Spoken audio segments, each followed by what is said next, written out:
एक और कुर्सी लगा देंगे यहाँ पर, बस ठीक है। आप कुर्सी लगा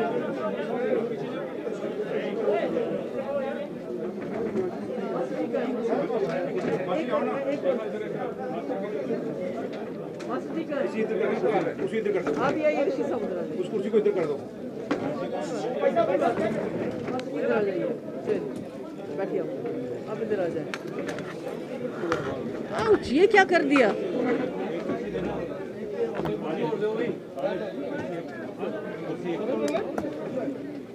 चलिए, नहीं पीछे से खामोशी होनी चाहिए, शोर नहीं।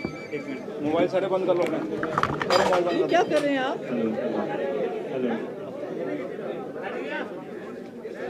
माइक का है। Hello hello.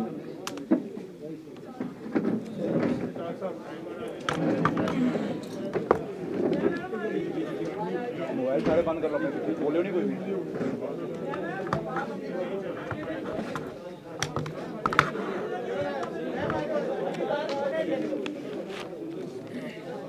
शुरू करें? यहाँ से प्लीज खामोशी, यहाँ से प्लीज खामोशी करें आप। दोबारा ठीक ठाक। मेरी तरफ से सबको आदाब। जैसा कि आप जानते हैं, मैं पिछले कई दिनों से जम्मू में हूँ और आप सब सामने से हट जाइए, सिक्योरिटी आप थोड़ा सा हट जाइए सामने से, इनको पूरा व्यू दे दीजिए। यहाँ जरूरत नहीं है खड़े होने की, थोड़ा सा पीछे हो जाइए अपना। तो मैं तो जाने वाली हूँ आज यहाँ से श्रीनगर, पर मुझे लगा कि जो मैंने पिछले 4 दिन में 5 दिन में जो मैं यहाँ जम्मू के लोगों से मेरी मुलाकात हुई, अपने पार्टी वर्कर्स से मुलाकात हुई, उसके अलावा जो यहाँ के इंडस्ट्रियलिस्ट हैं, यहाँ के ट्रेडर्स हैं, यहाँ की जो बाकी कम्युनिटीज़ हैं, यूथ से बात हुई, एससी से बात हुई, ओबीसी से बात हुई, विमेन से बात हुई, शेड्यूल्ड कास्ट से बात हुई, शेड्यूल्ड ट्राइब से बात हुई, तो मुझे लगा कि अगर मैं बिना कुछ कहे वापस चली जाऊंगी तो बहुत ज़्यादती हो जाएगी जम्मू के लोगों के साथ, कि हम कश्मीर में तो हमारे हालात ख़राब हैं ही हैं, उसमें कोई शक नहीं है, मगर मुझे लगता है जम्मू के हालात कश्मीर से भी ज़्यादा बदतर हैं। कि जो यहाँ पर कहा गया था कि 370 जो है ये कश्मीरियों को चाहिए, ये मुसलमानों को चाहिए, इससे उनका कुछ इंटरेस्ट सर्व होता है, ये हमें ख़त्म करना है और इसके बाद यहाँ दूध की नदियाँ बहेंगी, यहाँ कारोबार बढ़ेगा, यहाँ इंडस्ट्री बढ़ेगी, यहाँ लोगों को रोज़गार मिलेगा, यहाँ हर जगह जो है बिजली आएगी, सब कुछ जो है यहाँ दिन में पता नहीं क्या ऊपर से टपकेगा। मगर आज मैं देखती हूँ कि जितना परेशान हमारे जम्मू के लोग हैं, मुझे नहीं लगता है कि इतनी परेशानी कहीं भी इस वक्त है जितनी यहाँ के लोगों को है, क्योंकि 370 हटाने के बाद जो मैं देखती हूँ कि जो बीजेपी की एक ही मंशा है कि किस तरह जम्मू कश्मीर की ज़मीन को, यहाँ के रोज़गार को, यहाँ की नौकरियों को, यहाँ तक कि यहाँ की बाजरी निकालने के लिए, पत्थर निकालने के लिए भी बाहर से लोग लाएं, और जिसका खमियाजा यहाँ के जो गरीब लोग हैं, यहाँ के जो आम लोग हैं, उनको उठाना पड़ता है। कि आज बाजरी का ट्रक 21,000 रुपये में मिलता है आपको, रेत का ट्रक जो भी बाजरी मिलती है। तो हर चीज़ जो नौकरियाँ हैं हमारी, जो पहले जम्मू कश्मीर के लोगों को मिलती थी, लद्दाख के लोगों को मिलती थी, आज उसमें हमारे लोगों का चांस ही नहीं मिलता। मैंने सुना कि राजौरी में कहीं 2 कहीं 4 नौकरियां थी, तो 4 या 6 नौकरी में से एक भी लोकल को नहीं मिली, सब की सब बाहर के लोग आके उनको मिल गए।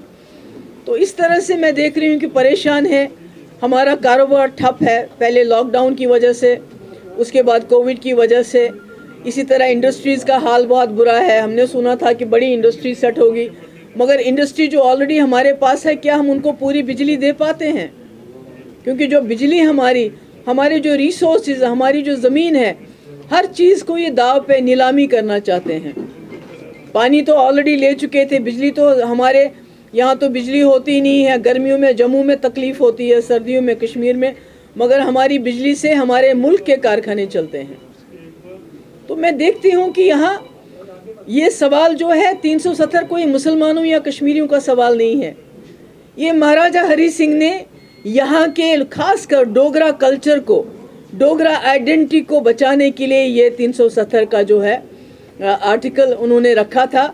उसके बाद जब हमने मुल्क के साथ इल्हाक किया तो हमने शर्तों पे इल्हाक किया, जिसमें बड़ी शर्त थी कि हमारी एक स्पेशल स्टेटस रहेगा, जिसकी वजह से बाहर का जो आदमी है हमारी ज़मीन, क्योंकि हमारे पास बहुत कम ज़मीन है, ऑलरेडी जम्मू कश्मीर की ज़मीन बहुत कम है, बाहर से लोग नहीं आएंगे, हमारी नौकरियां हमारे बच्चों के लिए होंगी, क्योंकि हमारे पास यहाँ और वसाइल नहीं है नौकरियों के, हमारे पास प्राइवेटाइजेशन में इतना रोज़गार नहीं मिलता है। मगर मैं देखती हूँ कि यहाँ जो 370 के बाद जो अंधेरा छा गया है, उस अंधेरे ने जम्मू को भी अपनी लपेट में ले लिया है। जैसे मैंने पहले कहा कि हमारे साथ बहुत लोग मिले और सब ने ये शिकायत की कि हमने तो अपनी ज़िंदगी गुजार दी, मगर जो हमारी नई जनरेशन है, जो हमारे बच्चे हैं, जो उनके बच्चे हैं, वो कहाँ जाएंगे? कल को ये ना देखना पड़े कि वो जो डोगरा होता था वो कौन होता था, उसकी ज़मीन कहाँ थी, उसका घर कहाँ था। अभी तक तो जम्मू कश्मीर में हमारे किसी किसान ने खुदकुशी नहीं की, हमारा कोई इंसान ऐसा नहीं जिसके सर पे छत नहीं होती, क्योंकि ये बार बार कहते थे 370 की वजह से जम्मू कश्मीर पिछड़ा है। अगर हम इंडाइसिस देखें जम्मू कश्मीर के बाकी मुल्क के मुकाबले में, तो मैंने पहले कहा कि हमारे यहाँ कभी भी फार्मर्स खुदकुशी नहीं करते हैं, पूरे मुल्क में खुदकुशी होती है। पूरे मुल्क के अंदर लोग सड़कों पे सोते हैं, रेलवे स्टेशन पे सोते हैं, बस अड्डों पे सोते हैं, मगर हमारे जम्मू कश्मीर में सबके सर पे छत है। इसका ये मतलब है कि जो 370 जो महाराजा हरि सिंह ने यहाँ मिल के शेख साहब के साथ उस वक़्त कंडीशन रखी थी, उसकी वजह से हम लोगों को एक काउच, सुरक्षा काउच मिलता था, यानी एक प्रोटेक्शन मिलती थी, जिसको इन्होंने तितर बितर कर दिया। उन्होंने खाली 370 नहीं हटाया, उन्होंने बाबा साहब अम्बेडकर का जो कॉन्स्टिट्यूशन था उसको डेस्ट्रिकेट किया, उसकी धज्जियाँ उड़ाई थी। क्योंकि महबूबा मुफ्ती जिस झंडे की बात करती है, चाहे वो मुल्क का झंडा हो चाहे जम्मू कश्मीर का झंडा हो, वो कोई आसमान से नहीं आया था, वो कोई चीन से नहीं आया था, वो हमें हमारे कॉन्स्टिट्यूशन ने दिया था। और उस झंडे को इन्होंने हमसे छीन लिया, हमारी कॉन्स्टिट्यूशन को हमसे छीन लिया और हमारे हुकूक हमसे छीन लिए। एक गरीब आदमी जाके वो बाजरी निकालता था, पत्थर निकालता था, मगर आज उसके लिए भी बाहर वाले लोगों को उसके कॉन्ट्रैक्ट्स मिलते हैं। कश्मीर में रेत निकालनी होती है तो बाहर वाला कॉन्ट्रैक्ट आता है। आहिस्ता आहिस्ता जो भी कुछ है उसको ये बाहर जो है इन्होंने ऑक्शन कर दिया है, सेल लगा दी है सारे जम्मू कश्मीर की। हमारे पास हमारे सिख भाई आए, उन्होंने हमसे शिकायत की कि अगर तमाम ज़बानों को इन्होंने यहाँ इंक्लूड किया तो पंजाबी को क्यों छोड़ दिया। ये तो बहुत बातें तो बहुत बड़ी बड़ी करते हैं, उनके साथ ये क्यों इतना, ये इस किस्म पंजाबी ज़बान के साथ ये डिस्क्रिमिनेशन क्यों है।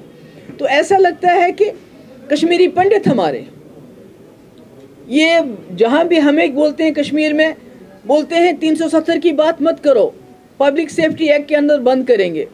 जम्मू में कहते हैं 370 की बात मत करो, जी ये तो बड़ा एंटी नेशनल गल है। मगर जब ये खुद ये लोग हर इलेक्शन में, बिहार के इलेक्शन में, अरे बाबा उनको 2 वक्त की रोटी तो दो, उनको वहाँ पर घर पे छत तो दो, किसान को पानी तो दो, किसान को फर्टिलाइज़र तो दो। आप तो किसान से उसकी ज़मीन भी छीनना चाहते हैं। उनको बोलते हैं कश्मीर जाओ, 370 हमने हटाया, मगर वहाँ वो बिका नहीं। वहाँ उन्होंने बहुत कोशिश की थी 370 बेचने की। अब एक गाय से कितना दूध निकालेंगे आप, एक 370 को कितना धोएंगे आप।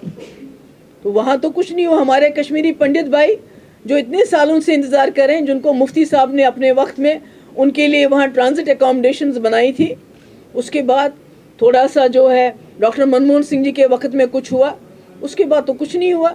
ये तो सारी दुनिया को बोलते हैं जाओ, Jammu Kashmir is on sale, go and by land. What about these Kashmiri pandits जो यहाँ कैंप्स में इस वक्त गर्मी में जो इंतज़ार कर रहे थे कि बीजेपी की हुकूमत आएगी, बीजेपी को मेजॉरिटी मिलेगी और बीजेपी हमें कश्मीर में बसाएगी। What about them? They are not talking about them. उनकी बात तो नहीं हो रही है कि उनको कैसे बसाएं, बल्कि माहौल ख़राब किया जा रहा है कि हम जैसे लोग जो वहाँ लोग रहते हैं उनका रहना भी मुश्किल हो गया है। इतनी मिलिटेंसी बढ़ गई है इनके वक्त में। ये कहते थे मिलिटेंसी ख़त्म हो गई है, आज एक एक गांव से 10-10, 15-15 लड़के एक साथ चले जाते हैं, क्योंकि आपने जो एक आवाज़ थी, तमाम आवाज़ों को बंद कर दिया है। आपने लोगों के पास कोई रास्ता ही नहीं छोड़ा है, बीच का रास्ता ही नहीं छोड़ा है। लड़का सोचता है या तो मुझे जेल जाना है या बंदूक उठानी है, तो अच्छा है मैं बंदूक उठाऊं तो मैं मर जाऊं, वो ज़्यादा बेहतर है जेल जाने से, क्योंकि बात नहीं करने देते आप किसी को। जम्मू के लोगों का दम घुट रहा है जिस तरह कश्मीर के लोगों का दम घुट रहा है, फटने को आए हैं। मैं सुनती रही हूँ पिछले 5 दिनों से, यहाँ के मुसलमानों की बात नहीं, मैं यहाँ के हिंदू की बात कर रही हूँ, जो कहता है मेरे पास परसों एक आ गया, एक डोगरा आ गया, उसने कहा मेरी 2 बेटियां हैं, छोटी छोटी हैं, इनका कल को क्या होगा? अगर इसी तरह से हमारी ज़मीन, हमारी नौकरियां सेल पे लगा दी जाएंगी तो हम कहाँ जाएंगे? तो इसलिए मैं आपका यहाँ जो हमारे प्रेस के लोग हैं, मैं उनसे भी इल्तिजा करना चाहती हूँ। अब देखिए अमेरिका को देखिए, ट्रंप इतना पावरफुल, पर मीडिया ने क्या रोल किया? मीडिया ने उसको तकरीर नहीं, उसकी तकरीर तक उन्होंने नशर नहीं की। पर बदकिस्मती ये है कि हमारे मीडिया के कुछ चैनल्स, मैं उनका नाम नहीं लेना चाहती, वो बीजेपी का एजेंडा चलाते हैं, हिंदुस्तान की कॉन्स्टिट्यूशन नहीं चलाते। वो मैंने बार बार कहा, हमारा मुल्क, ये मुल्क हिंदुस्तान की कॉन्स्टिट्यूशन पे चलेगा।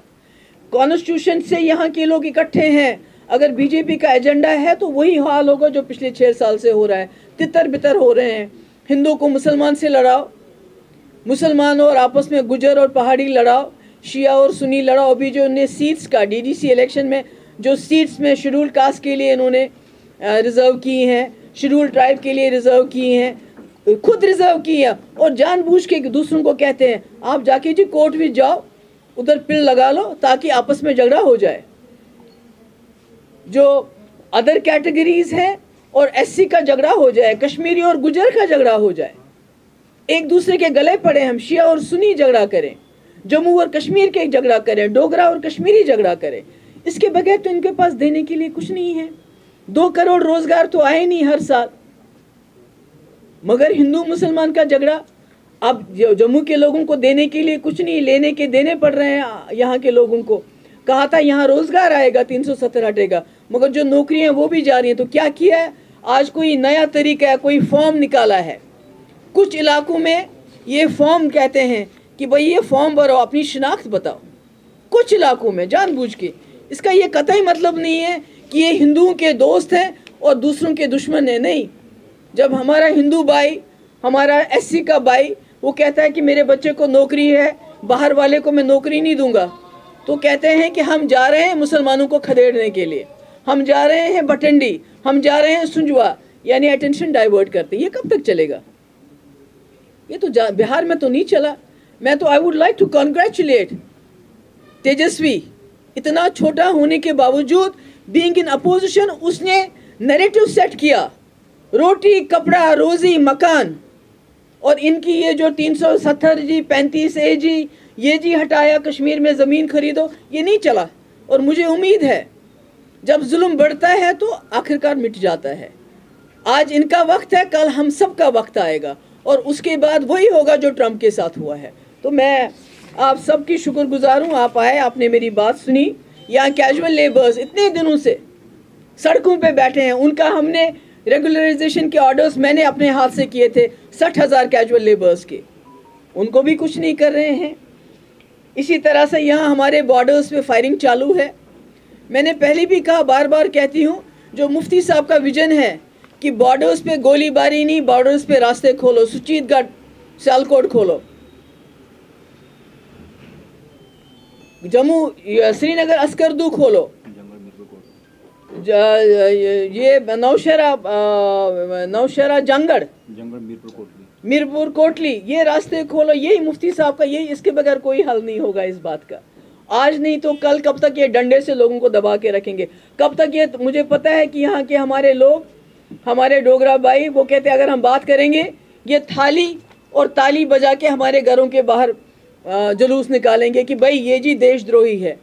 तो आज मुझे खुशी है, जम्मू के लोगों को भी पता चल रहा है कि जो 370 था या 35A था, ये हमारी हिफाजत के लिए था, हमारी प्रोटेक्शन के लिए था, ये हमारी सुरक्षा के लिए था। ये कोई मुसलमान के लिए नहीं था, कोई कश्मीरी के लिए नहीं था। और मुझे खुशी है कि अब हम ये लड़ाई मिल के लड़ेंगे। और मैंने पहले भी कहा, न सिर्फ 370 और 35 से, बल्कि जो मुफ्ती साहब का विजन है, जो हम कहते हैं कि ये जम्मू कश्मीर, जो वो कश्मीर हमारा हिस्सा है, इन दोनों को मिलाना है, हमारे रास्ते खोलने हैं। इस जम्मू कश्मीर की जो समस्या है उसका समाधान हमेशा के लिए ढूंढना है, ताकि बॉर्डर्स पे फायरिंग हमेशा के लिए बंद हो जाए, ताकि ये जो चाइना आज हमारे वहाँ से चढ़ाई कर रहा है वो बंद हो जाए, और जम्मू कश्मीर हमारे मुल्क और दूसरे मुल्कों के बीच में अमन का पुल बने, दोस्ती का पुल बने। ये रोज़ हमारे बॉर्डर्स पे लोग खजल होते हैं, अपनी ज़मींदारी नहीं कर पाते हैं, कुछ नहीं। पर मैंने सुना अभी तक इस साल का फर्टिलाइज़र भी नहीं मिला है किसानों को। अब उनकी वो जो एक कानून पास किया है किसानों का, किसान उसके खिलाफ हैं। जब हमारे पास अपना 370 होता था तो हम अपना कानून बनाते थे, दिल्ली का हर कानून हम पे लागू नहीं होता था, मगर आज हम उनको वो हिफाजत नहीं दे सकते। आज आएंगे बड़े बड़े कॉरपोरेट हाउसेस आएंगे, जिस तरह बाकी जगह इन्होंने रेलवेज़ का भी, एयर इंडिया का भी, हर चीज़ को ये बेच रहे हैं। मुल्क को जब तक ये चले जाएंगे तो मुल्क की एक एक चीज़ उन्होंने बेची होगी। करप्शन की बात करते हैं, यहाँ के लीडर करप्ट हैं। मेरे ख्याल में इन्होंने पुरानी करप्शन का रिकॉर्ड जो है, तमाम रिकॉर्ड बीट कर दिए। जहाँ बीजेपी के पास पाँव धरने की जगह नहीं है, आज उनके दफ्तर देखिए, कितनी बड़ी बड़ी बिल्डिंग्स, ये कहाँ से आ गए? इनके अकाउंट में इतना पैसा कैसे आ गया पार्टी के नाम पे?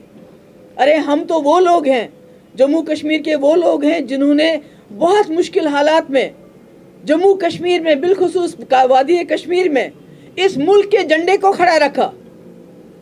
हमारे हज़ारों की तादाद में हमारे लोग शहीद किए गए, और ये हमें बताते हैं चड्डी पहन के झंडा अभी तक इन्होंने वहाँ चढ़ाने के लिए तैयार नहीं है। वहाँ पर जहाँ इनका वो मुखिया बैठते हैं, जहाँ वहाँ अभी तक ये झंडा नहीं चढ़ाते हैं, तिरंगा नहीं चढ़ाते हैं। हमें झंडे की सबक सिखाते हैं। मेरे बाप ने तब हिंदुस्तान का झंडा उठाया जब उनको गंदी नाली के कीड़े कहा जाता था, जब उनके खिलाफ सोशल बाइकाट होता था। मगर मैं कहती हूँ, हमारा कॉन्स्टिट्यूशन वापस दो, हमारा झंडा वापस दो। खुद इन्होंने हमसे अपना रिश्ता तोड़ दिया, मुल्क से हमारी रियासत का रिश्ता तोड़ दिया कॉन्स्टिट्यूशन को ख़त्म करके। मैंने कसम खाई, इन्होंने कसम खाई है, बीजेपी वालों ने कसम खाई है जम्मू कश्मीर के आईन की, कि हम कसम खाते हैं। और एट द सेम टाइम पहले जम्मू कश्मीर के आईन की कसम खाई है हमने, उसके बाद हमने कहा we will uphold, we affirm our faith in the constitution of Jammu and Kashmir and will uphold the sovereignty of and integrity of India. यानी पहले हमारे कॉन्स्टिट्यूशन की बात हुई, उसके साथ साथ इस मुल्क की सालमियत की बात हुई, उसकी सॉवरेनिटी की बात हुई। तो ये कैसे कि एक उंगली ये काट देंगे तो दूसरी उंगली को रखेंगे? ऐसा नहीं चलता है। इनको जो माल इन्होंने रात के अंधेरे में फैसला करके दिन में चुराया है, वो इनको सूद के समेत वापस करना पड़ेगा। बहुत बहुत शुक्रिया आपका। मैडम सिर्फ तीन क्वेश्चन लेंगी, क्योंकि इनको फ्लाइट लेनी है।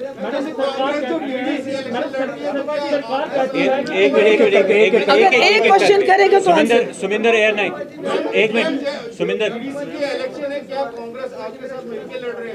देखिए, हमारे जो चेयरपर्सन है फारूक अब्दुल्ला साहब, उन्होंने कल एक बयान दिया है। उन्होंने कहा है, तो नेचुरली जब चेयरपर्सन कोई बात करते हैं, फारूक साहब कोई बात करते हैं, जब वो कोई फैसला करते हैं, तो हम सब उनके साथ हैं। सरकार कहती है कि 370 जम्मू कश्मीर के विकास में सबसे बड़ी वादा थी। सॉरी, सरकार मैडम कहती है कि चुनाव जिस तरह आप एक ही प्लेटफॉर्म पे लड़ रहे हैं, क्या आने वाले असेंबली इलेक्शंस भी ऐसे ही लड़े जाएंगे? देखिए, इलेक्शन मैंने पहले भी कहा, इलेक्शन कोई बड़ी बात नहीं है। जम्मू कश्मीर की समस्या के सामने इलेक्शन आते रहेंगे, जाते रहेंगे। कल को क्या होगा वो अल्लाह ताला बेहतर जानता है, मुझे तो उसके बारे में मालूम नहीं है। आज हम DDC के इलेक्शन इकट्ठे लड़ रहे हैं, मिल के लड़ रहे हैं, ताकि जो भी जम्मू कश्मीर के मुखालिफ ताकतें हैं, जिन्होंने जम्मू कश्मीर को तोड़ दिया, हमको ये महाराजा ने ये रियासत दी थी जम्मू कश्मीर लद्दाख, आज उन्होंने उसको बर्बाद कर दिया, उसके टुकड़े कर दिए हैं। तो ऐसी ताकतें, और जो ताकतें इनका साथ दें इनके डिवाइसिव एजेंडे में, उन ताकतों को दूर रखने के लिए हम सब ने हाथ मिलाया है। एक मिनट अजय एक करके अजय आप पूछें। पूछे एक मिनट अजय आप पूछे। पाकिस्तान के साथ हालात अच्छे होने चाहिए, दूसरी तरफ बॉर्डर पे शेलिंग हो रही है, कश्मीर में यूथ फिर आप कह रहे हैं कि टेररिज्म ज्वाइन कर रहे हैं, कैसे पॉसिबल होगा हाथ मिलाना पाकिस्तान के साथ? रिश्ते बेहतर कैसे होंगे जब तक फायरिंग नहीं रुकेगी? सिविलियन कैजुअल्टीज बहुत हो रही है। मैं वही तो कह रही हूँ कि वाजपेयी जी की किताब से हमें एक पेज लेना चाहिए कि उन्होंने करगिल के होने के बावजूद, पार्लियामेंट पे हमला होने के बावजूद पाकिस्तान के साथ दोस्ती की, मिलिटेंसी कम हुई, फायरिंग बंद हो गई बॉर्डर्स पे। हमें उसी किताब में से एक पेज निकाल के वही अपनाना चाहिए, बातचीत करनी चाहिए, वहाँ भी बातचीत करनी चाहिए, यहाँ भी बातचीत। जब हम चाइना के साथ, हमारा 8वां राउंड बातचीत का हो गया, 8 राउंड्स, उनको जिन्होंने हमारे 20 जवानों को शहीद किया और हमने उंगली तक नहीं उठाई उनके खिलाफ। उनके साथ बात कर रहे हैं, उनसे तरले कर रहे हैं कि आप 1 इंच ज़मीन हमें वापस दे दो, पर वो वापस नहीं दे रहे हैं। 100 किलोमीटर ज़मीन उन्होंने हमारी स्क्वायर किलोमीटर ज़मीन ले ली। तो ये दोहरा मापदंड क्यों? उनके साथ एक मापदंड, यहाँ से दूसरा मापदंड। मैं समझती हूँ कि वाजपेयी जी की पॉलिसी है, इनको याद करना चाहिए, वो इनके गुरु थे, इनके लीडर थे, उस पर अमल करना चाहिए। जी सुनील जी इंडिया टुडे। सुनील जी एक मिनट ऐसे नहीं सुनाई देगा कुछ। एक मिनट रुक जाए सुनील जी। ऐसे तो कुछ नहीं होगा, ऐसे कुछ नहीं होगा। सुनील जी जिसका नाम ये ले रहे हैं उसका, सुनील जी पूछें आप, जिसका नाम ले रहे हैं बताइए। Thank you, ma'am. You have said that the agenda of Gupkar, alliance is to restore Article 370 and 35A. If we go the kind of arrangement that was in place prior to August 5, 2019, West Pakistan refugees, Valmiki Samaj, Gorkhas, women of Jammu and Kashmir faced discrimination, and when High Court of Jammu and Kashmir had granted partial relief to the women of Jammu and Kashmir, the then National Conference government had gone to Supreme Court, and your party, PDP Congress government, had even brought a bill to nullify what High Court had said. Would you like to apologize to the women of Jammu and Kashmir? नहीं, apologise करने की बात नहीं है। जो भी यहाँ के रहने वाले हैं, चाहे वो औरतें हैं, चाहे वो बाल्मीकि हैं, चाहे वो दूसरे हैं, उनके हक में हम डाका नहीं डालना चाहते हैं। हम ये कहते हैं कि जो जम्मू कश्मीर में इस वक्त बाहर से लोग आते हैं, हमारी नौकरियां ले जाते हैं, हमारी ज़मीन को वो हड़प करना चाहते हैं, हमारे रिसोर्स लेके जाते हैं, हमारी रेत बाजरी तक वो ले जाते हैं, निकाल रहे हैं, तो वो हमें वापस चाहिए, वो हुकूक वापस चाहिए। 370 हमें वापस चाहिए। जी आमिर एक minute please, no argument. Sunil ji no argument, question is over. Aamir पूछें। देखिए, मैं आप लोगों से एक बात कहना चाहती हूँ, 1 मिनट। अभी नागालैंड वालों ने क्या कहा हम इस मुल्क के आइन को भी नहीं मानते, झंडे को भी नहीं मानते हैं। तो ये निकर वाले, ये क्यों नहीं निकले उनके खिलाफ ताली और थाली बजाने के लिए? क्यों नहीं जुलूस निकालते हैं उस वक्त जब मैंने कहा कि हम दोनों झंडे एक साथ उठाएंगे? जुलूस निकालो, वो पुतले जलाओ। अरे नागालैंड वाले कहते हैं ना हम झंडा मानते हैं, ना हम कॉन्स्टिट्यूशन मानते हैं। तो इनके टेलीविजन चैनल्स पे क्यों नहीं बहस होती? उस पे क्यों नहीं बहस होती इन चीजों पे? जी आमिर एक मिनट आमिर, इसको आमिर को बोलने दीजिए। बोल। और सवाल मेरा ये है मैम आपसे कि हिंदुस्तान के कॉन्स्टिट्यूशन में 370, जिसका कॉन्स्टिट्यूशन के अंदर बहुत बड़ा नाम था, आज हिंदुस्तान के कॉन्स्टिट्यूशन में 370 नहीं रहा है। हालांकि 370 में A, B, C, D ये सब कानून 370 से ही निकले हैं। अगर 370 की मंसूखी कर दी गई है, इन कानूनों को 370 में से निकाला गया है, क्या लगता है आपको? जो कहते हैं कि 370 इलीगल था, इसका मतलब ये है क्या कॉन्स्टिट्यूशन इलीगल था? नहीं, आप तो अपने सवाल का जवाब खुद ही दे रहे हो मेरे भाई। मैंने कहा ना, इन्होंने जो हमारे मुल्क के कॉन्स्टिट्यूशन, हमारे भीम साहब, जो बाबा साहब अम्बेडकर का जो पुतला है वो बनाना चाहते हैं, उनका दिन मनाना चाहते हैं। सरदार पटेल का पुतला बनाया, हज़ारों करोड़ रुपए। मगर जो सरदार पटेल साहब ने 370 में अपना रोल प्ले किया था, पॉजिटिव रोल किया था, अम्बेडकर जी ने हमें कॉन्स्टिट्यूशन दिया था, उस कॉन्स्टिट्यूशन की तो उन्होंने धज्जियां उड़ा दी। They have discredited the constitution. Parliament is not about constitution, constitution is about parliament. इन्होंने धज्जियां उड़ा दी उसकी।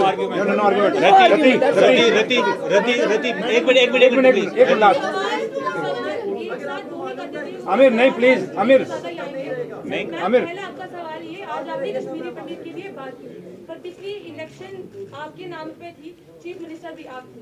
कश्मीरी पंडित के लिए उस समय क्या हुआ, पहला ये जानना चाहते हैं। दूसरा सवाल ये है कि क्या अब महबूबा मुफ्ती फ्लैग उठाएंगी या नहीं? मैंने आपको जवाब दिया कि मैंने जम्मू कश्मीर की कॉन्स्टिट्यूशन की सौगंध खाई है जब मैं पहली बार असेंबली में आई हूँ, और उसके बाद मैंने कहा है I affirm my faith to the constitution of Jammu and Kashmir and uphold the sovereignty of India and integrity. यानी ये दोनों चीज़ें मिली हुई हैं, जम्मू कश्मीर का झंडा और हमारे मुल्क का झंडा, ये दो झंडे हैं, दोनों एक साथ उठाऊंगी मैं। थैंक यू, एक क्वेश्चन पंकज आप थैंक यू। सरकार कहती है कि 370 जम्मू कश्मीर के विकास में सबसे बड़ी बाधा थी, वहाँ फैक्ट्री आएंगी, लोग बाहर के आ सकते हैं। कमाल हो गया। आपको क्यों एतराज है?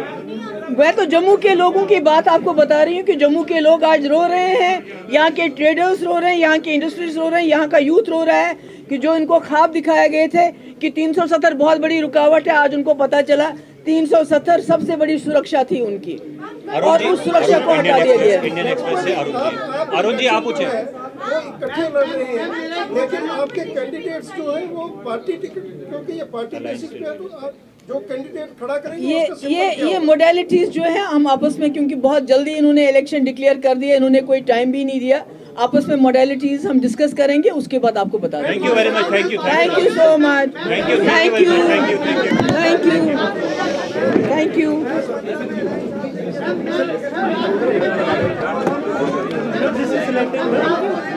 आपकी मर्जी।